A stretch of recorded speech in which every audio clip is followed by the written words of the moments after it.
فلسطین کے ایک اسکول میں استانی نے بچوں سے ٹیسٹ میں پہلی پوزیشن حاصل کرنے والوں کو انعام کا وعدہ کیا کہ جو بھی فرسٹ آیا اس کو نیا جوتا ملے گا۔ ٹیسٹ ہوا، سب نے یکساں نمبر حاصل کیے۔ اب ایک جوڑا سب کو دینا ناممکن تھا، اس لیے استانی نے کہا کہ چلیں قرعہ اندازی کرتے ہیں، جس کا بھی نام نکل آیا اس کو یہ نیا جوتا دیں گے۔ اور قرعہ اندازی کے لیے سب کو کاغذ پر اپنا نام لکھنے اور ڈبے میں ڈالنے کو کہا۔ استانی نے ڈبے میں موجود کاغذ کے ٹکڑوں کو مکس کیا تاکہ کسی کی حق تلفی نہ ہو جائے، اور پھر سب کے سامنے ایک ٹکڑا اٹھایا۔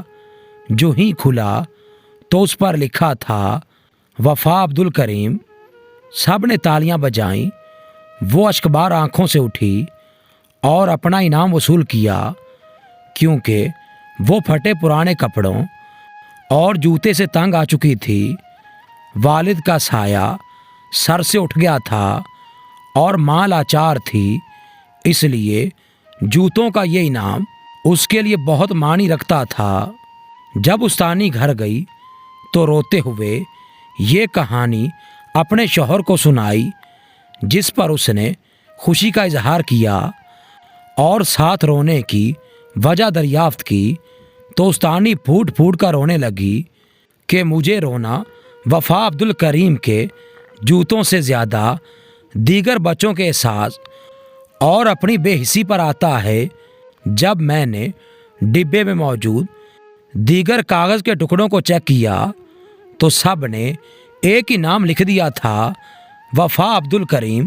ان معصوم بچوں کو وفا عبدالکریم کے چہرے پر موجود لاچاری، درد اور کرب محسوس ہوتا تھا، لیکن ہمیں نہیں، جس کا مجھے افسوس ہے۔